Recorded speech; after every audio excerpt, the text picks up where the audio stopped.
Hey guys, welcome back to my channel. I am Danielle, aka Stitcherista here on YouTube, and today is a stitch with me while I continue working on Primrose Cottage stitches. This is Halloween.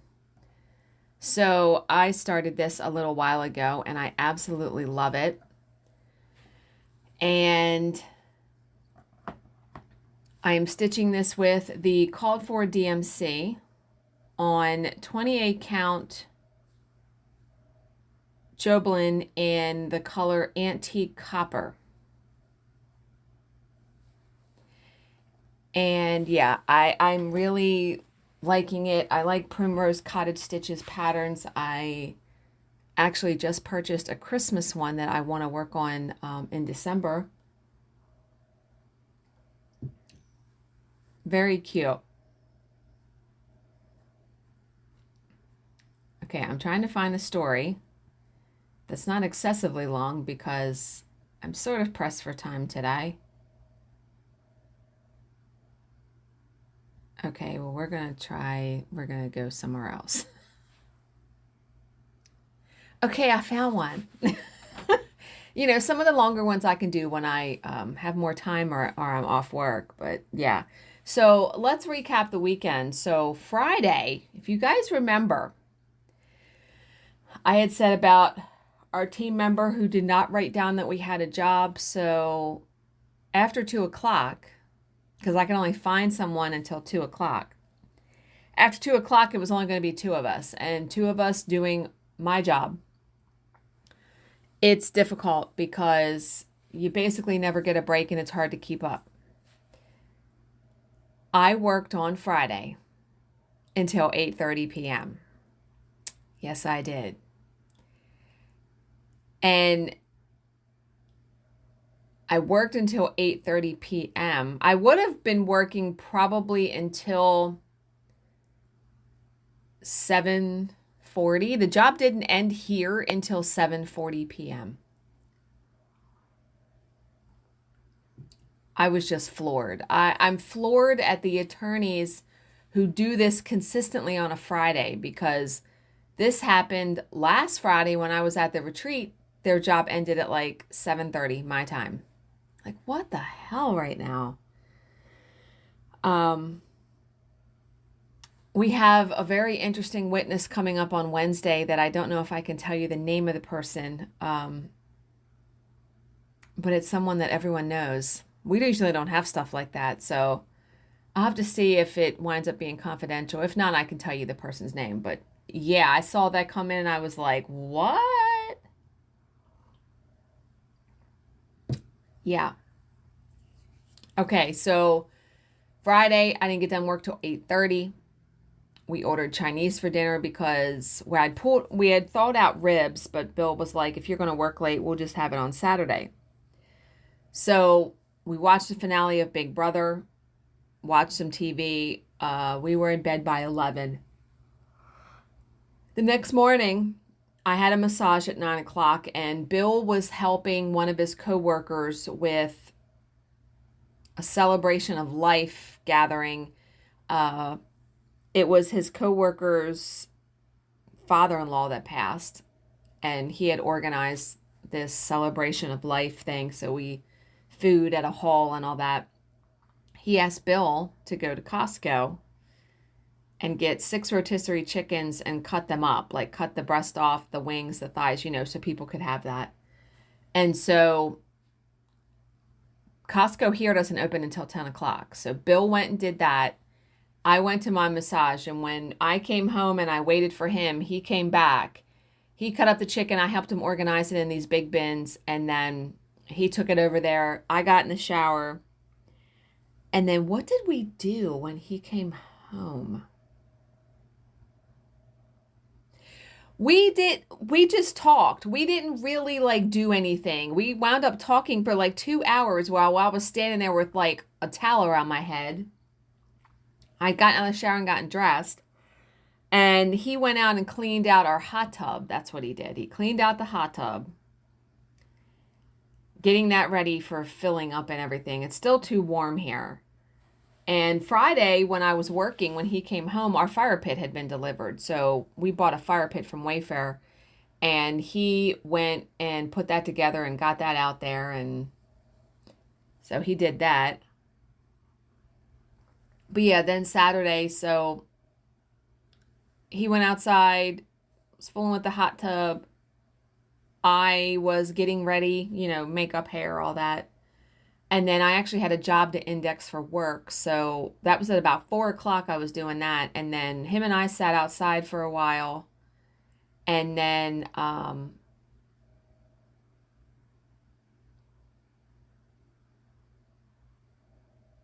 we sat outside for a while.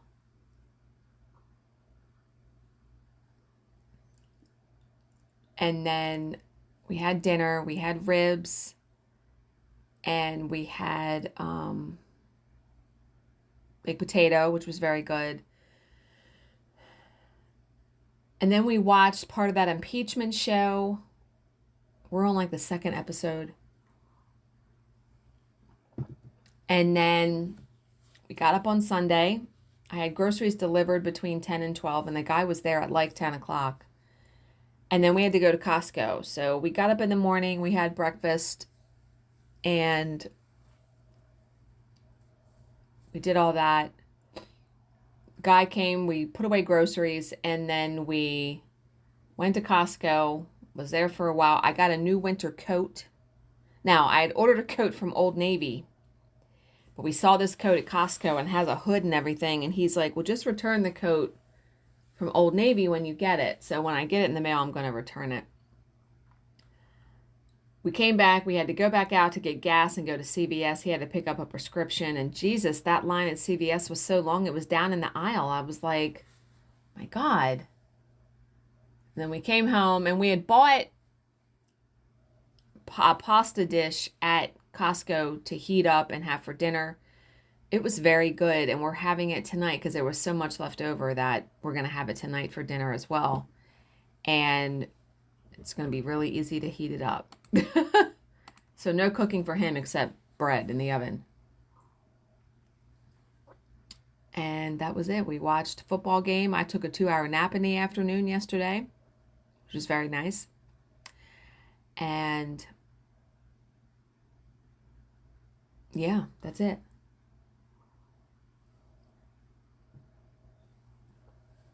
So, okay, the story. So today I'm working, normal work day. I have a physical tomorrow that I've had on the schedule since like January. So, yeah. Okay. This story is called The Drifter. This is a cold case that is solved, so at least we'll have a resolution at the end of it, right? The item was just what Wendy Jo Hallison had been looking for, and it was on sale. The 22-year-old art student had been planning to replace her faulty hairdryer for some time. Now here was this ad in the Sunday paper offering one at a knockdown price. It was too good to turn down. After calling her older sister Linda and asking if she wanted to take a drive with her, Linda said no, she was spending quality time with her young sons. Wendy Jo departed for the Thrifty on Fairfax Avenue, and she was driving her prized mint green Thunderbird. After making her purchase, she was seen filling the car at a gas station, and after that, Wendy Jo Hallison disappeared. Okay. Wendy Jo was an unfailingly reliable young woman, so when she failed to return home on that September afternoon, her family was immediately concerned. By evening, her parents were frantic.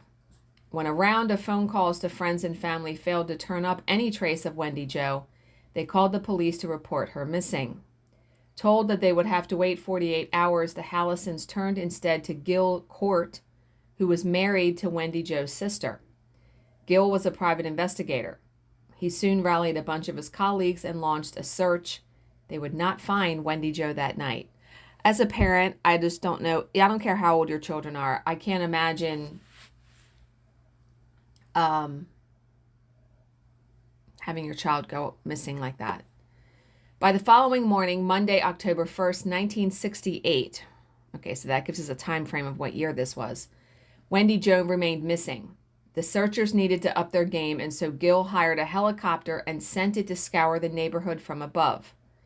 Wendy Jo's boyfriend was in the co-pilot's seat, and it was he who spotted the Thunderbird parked at the curb on Fairfax. The searchers on the ground were then directed to the vehicle, and it was Gil Court who got there first. A quick search turned up the car keys lying on the floor by the back seat. These he used to open the trunk. Wendy Jo Hallison's body was crammed inside. Oh my God. Wendy Jo Hallison had met a dreadful end, raped, and then asphyxiated with a piece of rope that was tightened around her neck. Judging by her broken fingernails, she had put up a desperate fight for her life. It had not been enough. Overpowered by a stronger opponent, she had had the breath slowly wrenched from her body. The rope that had been used to end her life was lying in the trunk beside her. Wendy Jo's watch was still on her wrist. Her necklace, miraculously unbroken, still adorned her badly bruised neck. The killer had left these behind, but he had, however, taken her new hairdryer. The fuck? Why? Why would you take that? Here's the thing that Hollywood movies and detective fiction don't tell you. Murder is most often murder. You know I had to say it. Murder is most often an easy crime to solve. In the vast majority of cases, killer and victim are connected, sometimes even related. We have heard many of those, right? Stranger killings are the exception rather than the norm. Homicide investigators know this, and so they will always look first to the victim's inner circle for potential suspects. In this case, they zeroed in on 4 men. Wendy Jo's boyfriend, a former boyfriend, a family friend, and her brother-in-law, Gil Court. All of the men were asked to submit to a polygraph test and agreed. One of them, the boyfriend, failed and was elevated to the top of the suspect list. Subsequent inquiries would clear him. With the other suspects also eliminated, the list now stood at 0. In truth, this was one of those frustrating investigations that never really got off the ground. Wendy Jo had been snatched from a busy suburban area in broad daylight. Someone should have seen something, and yet no one had. And that's the frightening thing. You know, you never know. Broad fucking daylight. Yeah.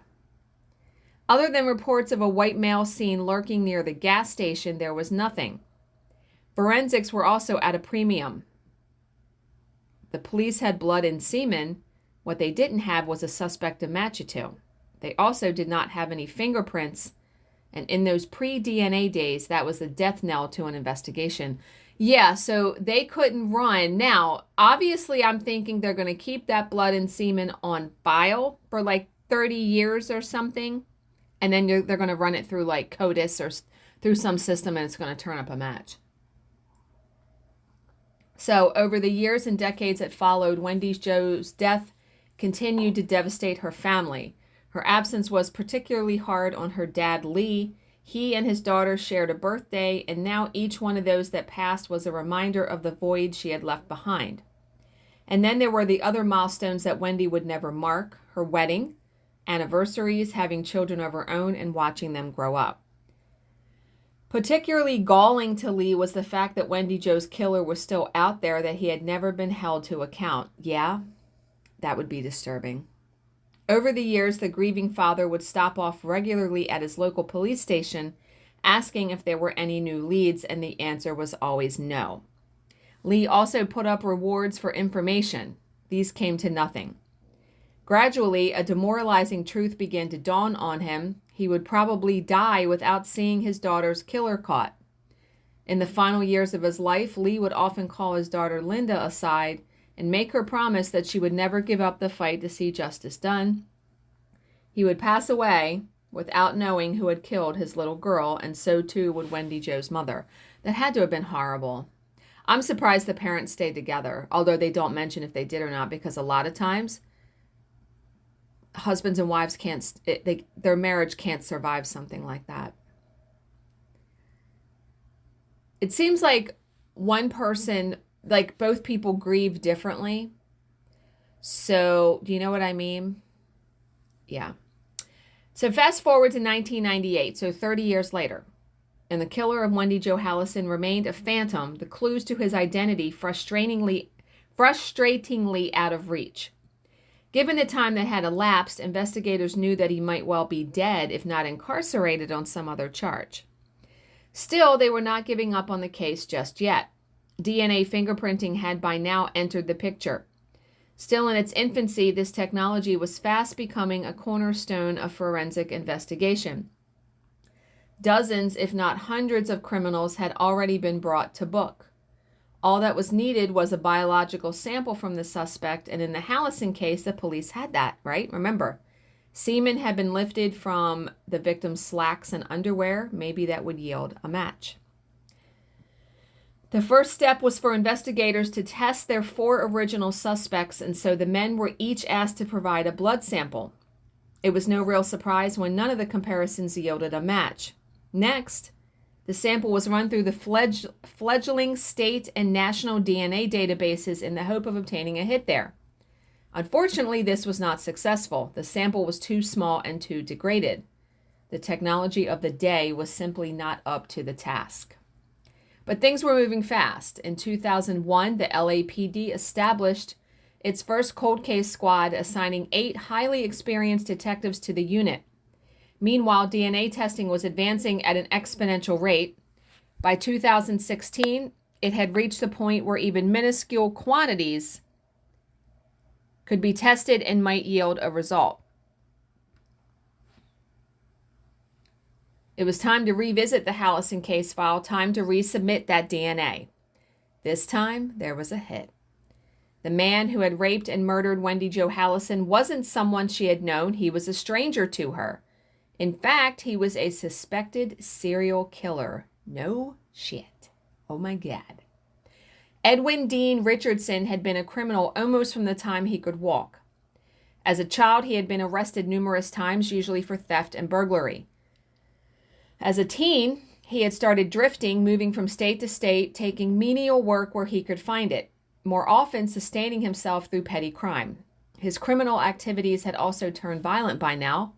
In 1960, he landed in prison for an attempted robbery and kidnapping in San Diego and spent 8 years behind bars. He was paroled in April of 1968. Just 5 months later, he would encounter Wendy Jo Hallison on a pleasant Sunday afternoon in Los Angeles. Wendy Jo was probably not the first young woman to die at Richardson's hands, and she certainly wasn't the last. Eventually apprehended in 1981, the drifter was convicted of killing 21-year-old Joanna Boger in Belmont County, Ohio. At that time, he was also wanted for the kidnapping of 2 teens just across the state line in West Virginia. He would later be linked by DNA to the 1972 murder of 23-year-old Marla Jean Hires. The unfortunate woman was raped and then strangled and battered to death. Jesus Christ.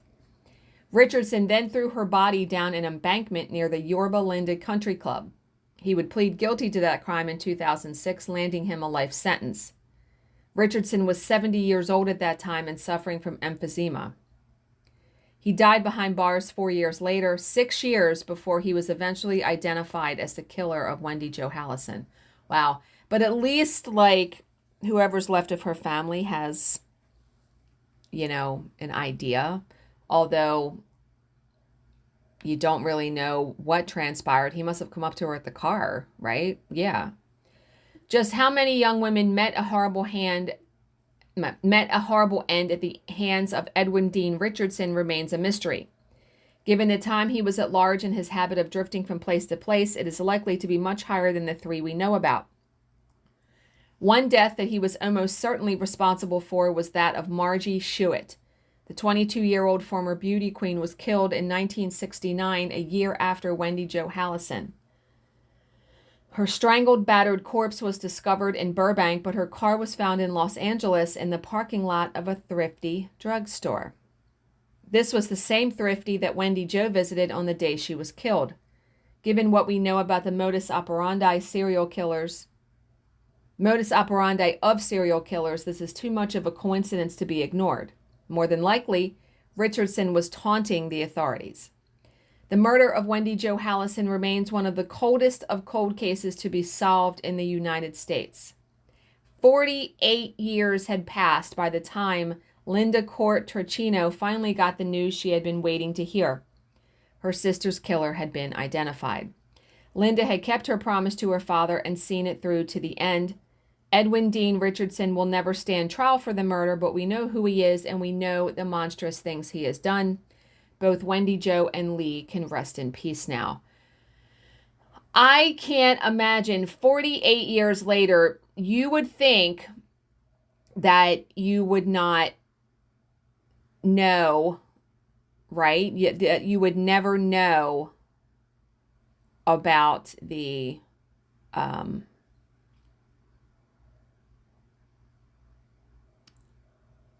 the killer. You would never know who it was. It's amazing what winds up happening, I think. Okay, guys, so let me know what you think about that down below. It was horrific. I mean, a horrible story. As always, well, first off, I hope you guys all have a fantastic Monday, another start to the week. As always, if you have any questions, please leave them in the comment section below, and I will answer them to the best of my ability. Thank you so much for watching and subscribing, and I will see you in my next video. Bye, guys.